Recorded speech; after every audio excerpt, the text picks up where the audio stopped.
Once upon a time, a very long time ago in a little village, lived a king with 3 wives, but no children. He needed a male heir to succeed him on the throne, and he was very worried. He decided to seek help from a priest as he was growing old and time was short. The priest came to the palace with his divinity board and cowries, with which he consulted the oracle for a solution to the king's dilemma. The oracle revealed that the king would have one son. Ajabale, ajabale, ajabale, ajabale, ajajajaja, ajajajaja. You will have one son.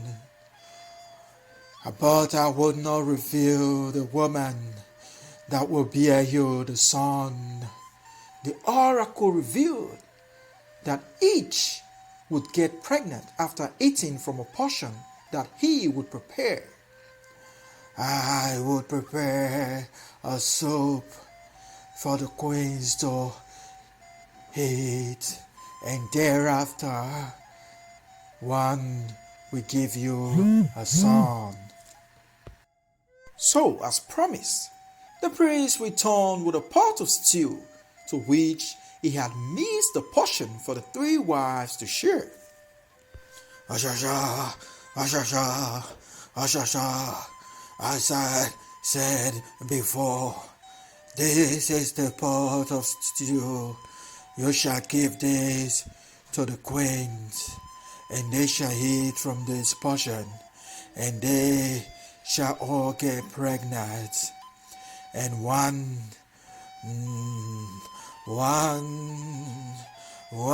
of them shall give you a son that will keep your name alive.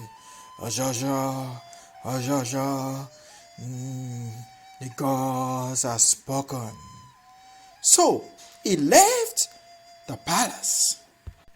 The 2 other wives, however, were often wicked to the youngest wife. So they decided to keep the pot of stew to themselves. They believed that if the youngest wife did not eat from the stew, then they could be sure that she was not bearing the only son. When the youngest wife discovered the empty pot of stew that was turned upside down, she started to cry, for she had lost the opportunity to bear a child.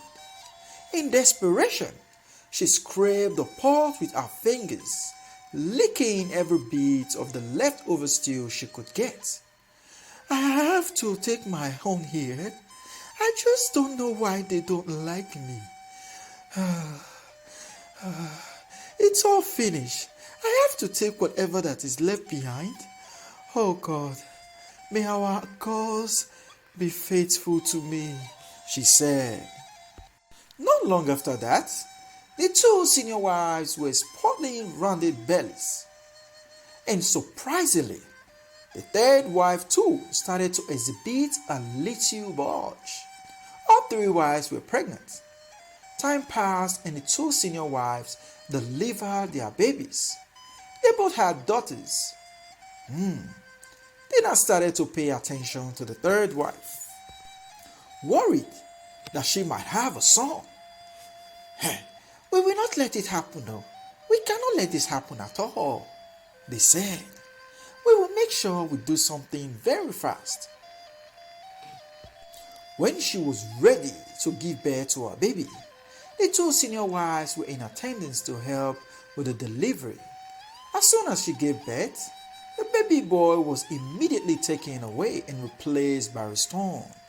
So, the 2 senior wives quickly raised an alarm, for they were shocked by what they had just delivered. A stone, mother. People come, stone mother. Soon became an outcast, as the king sent her away from the palace, and nobody in the village would have anything to do with her.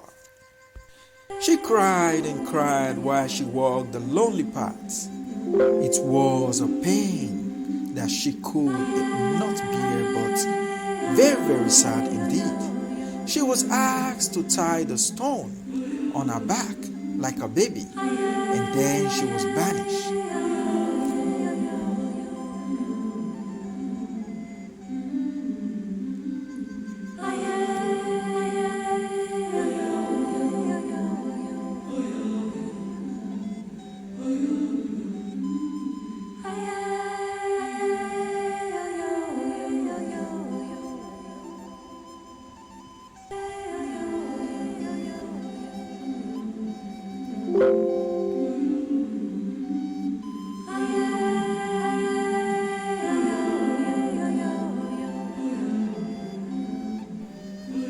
In the meantime, the baby had been wrapped in cotton cloth and taken into the forest, where it was abandoned under a tree. A medicine man who lived deep in the forest and was heard playing his drum to the oracles and the gods, found him and took him home, where he raised him into a fine gentleman. Many years passed and the king died. Still without a male heir, the villagers needed to appoint another king, but there was no obvious candidate. So the priest was called. The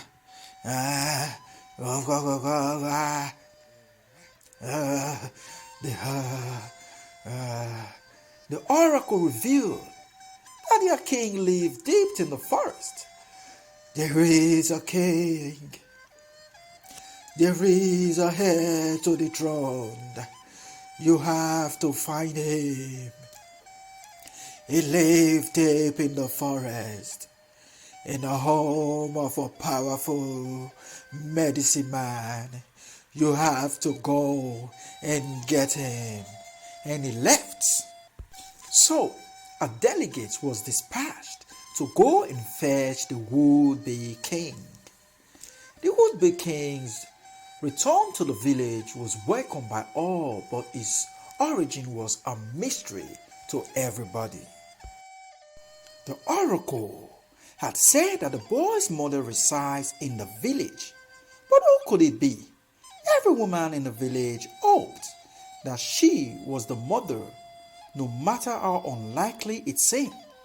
The mystery of the king's mother needed to be solved before the coronation took place. The oracle advised that every woman should cook a pot of stew and bring it to the village square. The boy would taste from every pot, and from the taste he would identify his mother. Grand preparations began in every home. Every woman would cook the best pot of stew she had ever cooked in her whole life.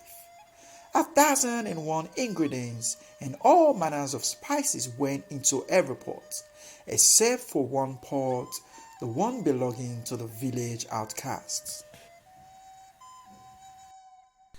She lived in a little shack at the edge of the village, and she had no money to buy ingredients for a pot of stew. She herself lives on fruits and vegetables that picked from her daily forages into the forest. When it was time for every woman to assemble in the market square and the king's palace, they placed whatever vegetables she could get into a pot with some water. The aroma around the king's palace was overwhelming. There were miles of sizzling, delicious pots of stew.